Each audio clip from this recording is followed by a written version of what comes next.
Welcome, this is Josh Rees with Mile High Church in Lakewood, Colorado. Thank you for tuning in to our podcast today. For more information about our church, please visit our website, milehighchurch.org.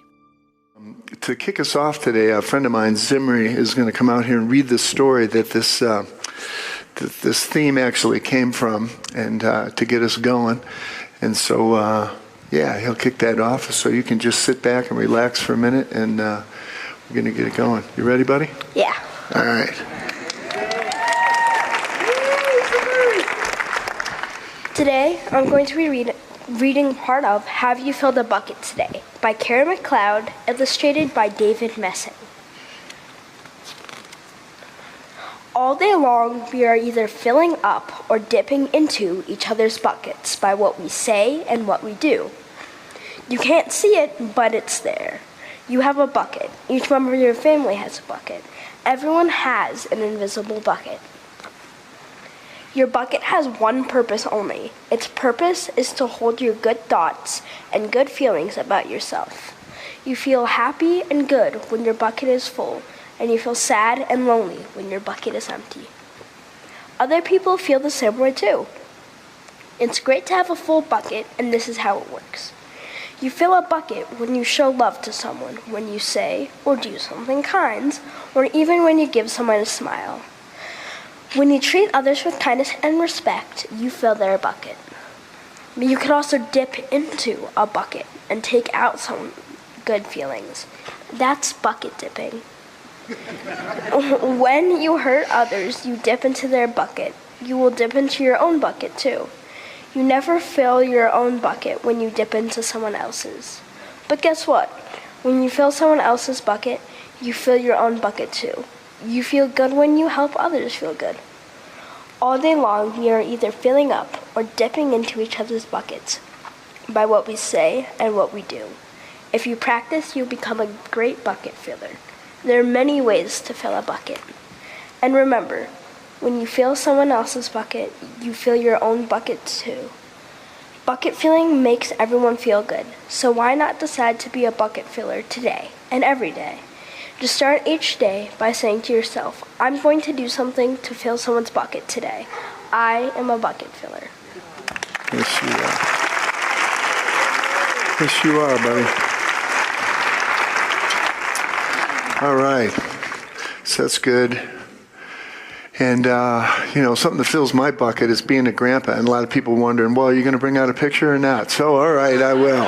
All right, so this is Ivy right there. Came in June, the youngest member of our family. And this is Ruby right here, her big sister, who's getting into the big sister thing. And right here is the newest musical group in town, the Flying Ebert Sisters, right there.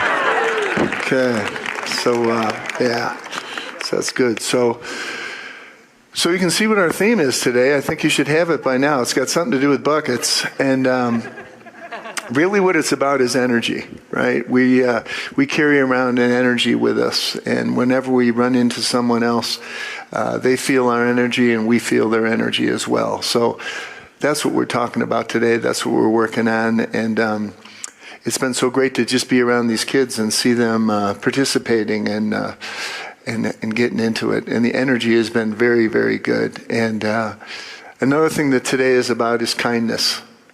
It's about the energy of kindness and showing up in the world with kindness. Kindness kind of gets a bad rap sometimes these days. It's sometimes considered to be weakness and softness. And I think actually kindness is one of the most powerful things we have. One of the strongest things we have is learning to be kind with each other. And so that's a lot of what it is today, is bringing a sense of kindness into the world. And I think there's room for that now. I don't know if anybody's heard, but there's apparently an election coming up next week. You don't hear much about it, but that's some of the stuff gets thrown into our buckets too. And so we've got to work on protecting our buckets. So it's going to be a lot about that. You know, one of the things that's I've been spending a lot of time doing lately is teaching parenting workshops. And I've never been busier teaching these workshops. I guess this is what retirement is like. And, I'm teaching them here at the church. There's a couple of schools that I'm teaching them at, private, teaching in people's homes, doing counseling. And I think one of the reasons why it's so important now is that, during the time of COVID, when everybody was locked inside, things changed. Things changed, and kids are struggling in school now. And they're struggling not only academically, but also socially, coming back and getting together. And all of us are struggling a little bit with that. And it's so good to be back here in person at the church, isn't it? Isn't it good to be back here in person? Yeah. Because we need each other. We need that connection. We need that kindness from each other and that support from each other. And so I think the idea of kindness and of interacting with kindness is a big part of what today is about. And something that's really needed in the world, because our world is moving very fast. It's moving very fast now, and there's a lot of technology in the world. But I think the human interaction is really important, because we found ways to communicate, but there has to be a balance between our technology and our humanity. So the first thing I wanted to talk about today, getting back on the bucket theme, is the way that we fill our own buckets. One of the things that's so great about Mile High Church is the way that we learn how to take care of ourselves here. We have a lot of programs and things that we can do to take care of ourselves. We have classes. We have classes in meditation and mindfulness. We have yoga and Tai Chi during the week. And we have practitioner sessions that are available and support groups. So many ways that we learn how to slow down in the world. And it's so important that we learn how to slow down and take good care of ourselves.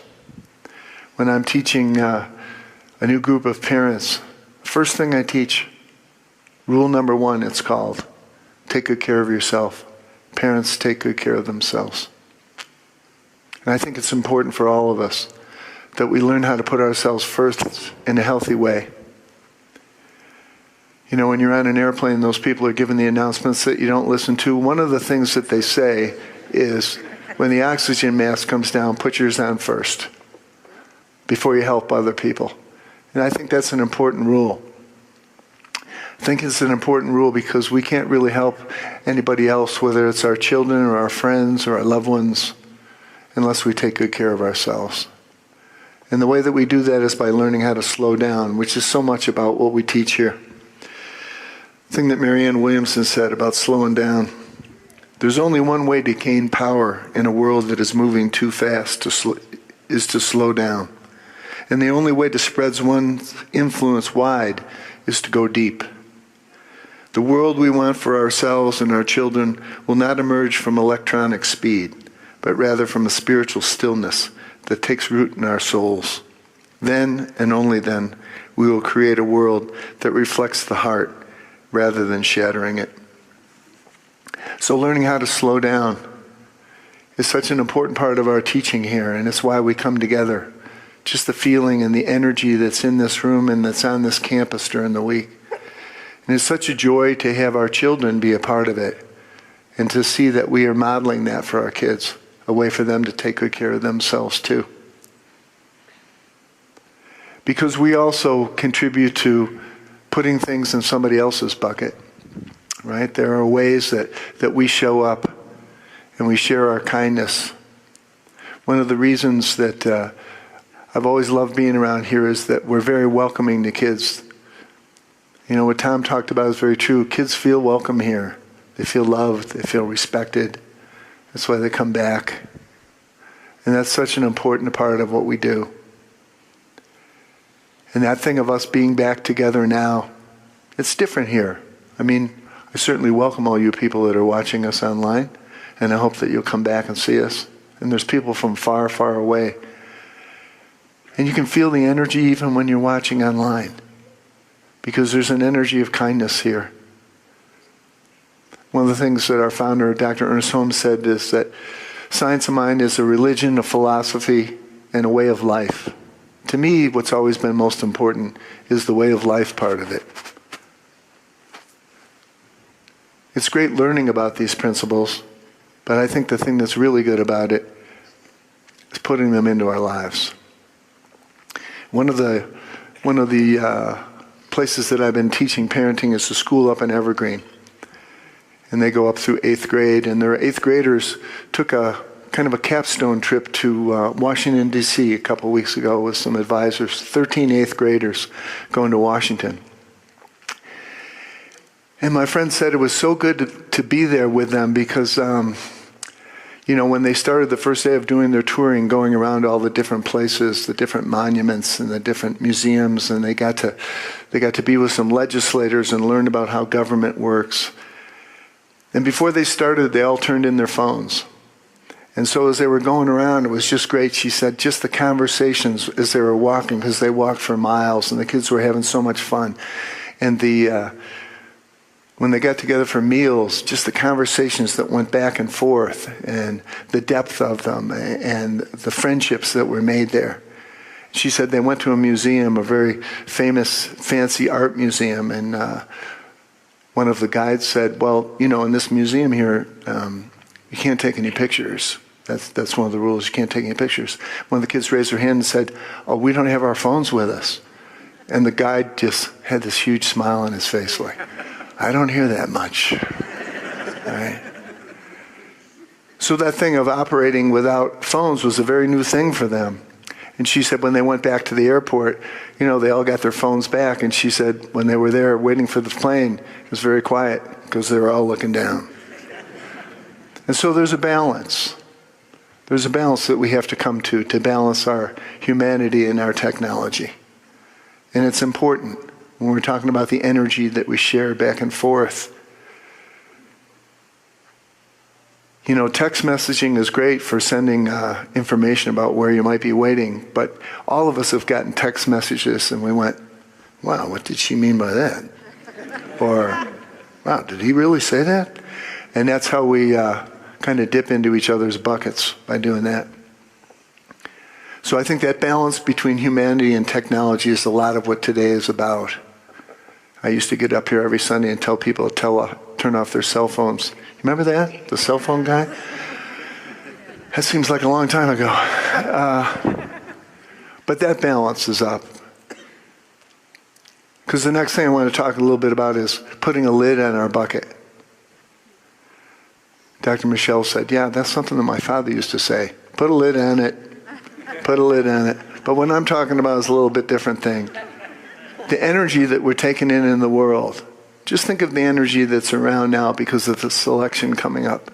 All the accusations that are being thrown around. All the negativity that's being thrown around. That winds up in our bucket too.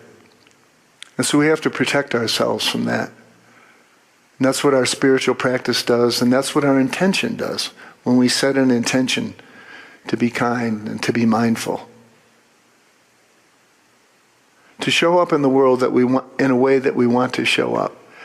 Because the thing that you notice, I think, over time, has anybody else ever noticed it, that the news always seems to be bad? It's just kind of the nature of that particular show. And it causes us a lot of anxiety. It really does. And so we need to balance that. We need to balance that and put a lid on our bucket. And one of the things I think that's important is the way that we set good limits and boundaries around ourselves.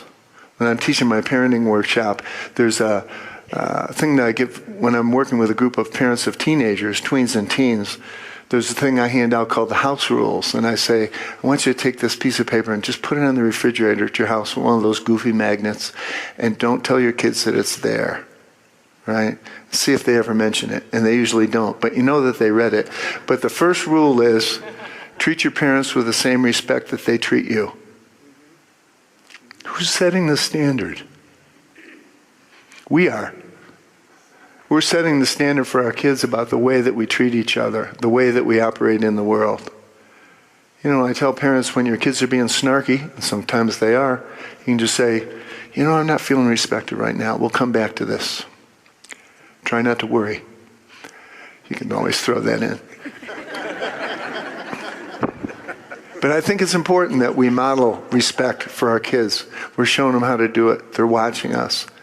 And our spiritual practice has so much to do with that. Something that Yogananda said, Paramahansa Yogananda, he said, learn to carry all of the conditions of happiness within yourself by meditating and attuning your consciousness to the ever-existing, ever-conscious, ever-new joy, which is God. Your happiness should never be subject to any outside influence. Whatever your environment is, don't allow your inner peace to be touched by it.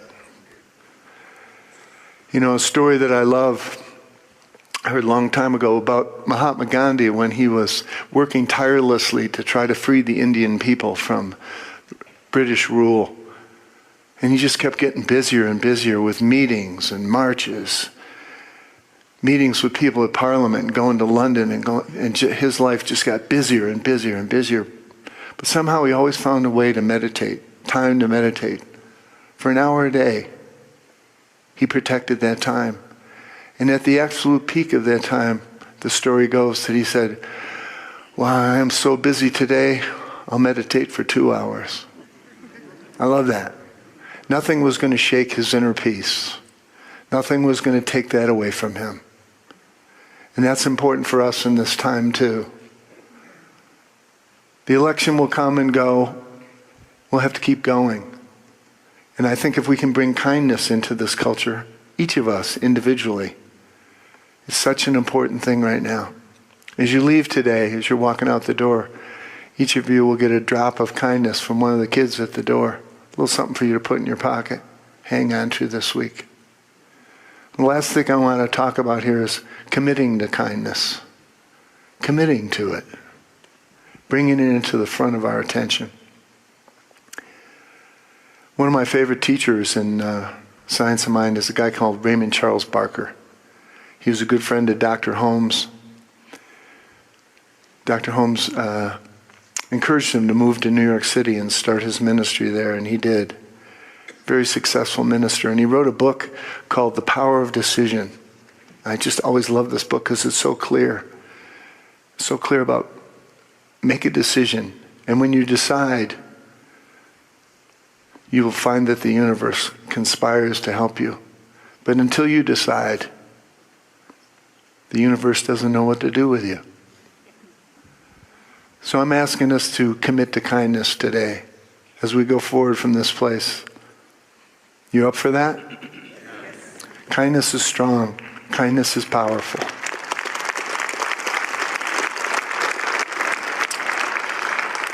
Here's what Barker said about it. Where your attention goes, your emotions follow. This is a basic truth that any person wishing to use the science must know.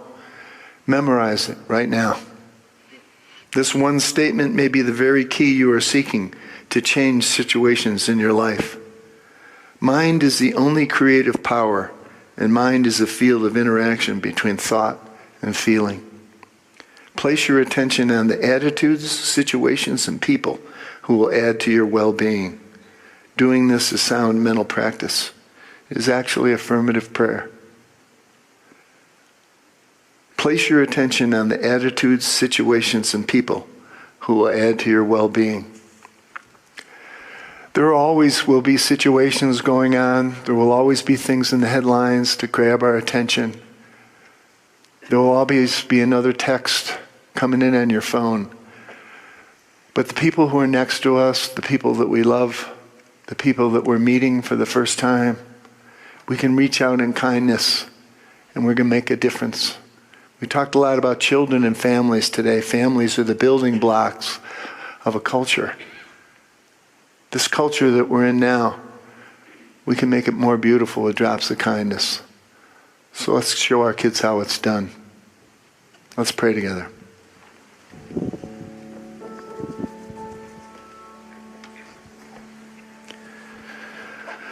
So I give thanks right now for this beautiful container we call Mile High Church.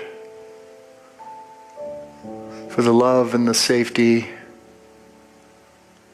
and the joy that we feel in each other's company. I give thanks for our children this day. How they bring us hope. how they remind us of how much good is in the world, how much love is in the world. We were created in love. So we open right now to the presence of the living Spirit. I affirm and know for each of us that the divine circuits are open, so that Spirit might have its way with us. So we open to the higher aspect of ourselves, our God self. And we commit this day to take good care of ourselves, to extend love and kindness to the people that we meet, to raise the vibration on this beautiful planet of ours, to take care of it.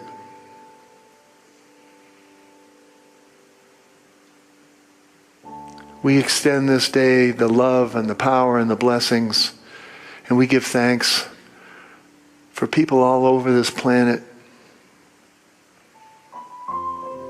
who are connected and worshiping in their own ways.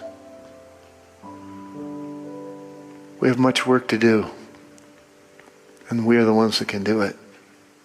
So I give thanks for each person here today, each person online can hear the sound of my voice. We can be kind. Kindness is a great, great power. Let's give that away. For this I give great thanks. And so it is. Thanks for listening to the Mile High Church podcast. This podcast is made possible by the generous contributions from listeners like you. To make a donation, please visit milehighchurch.org.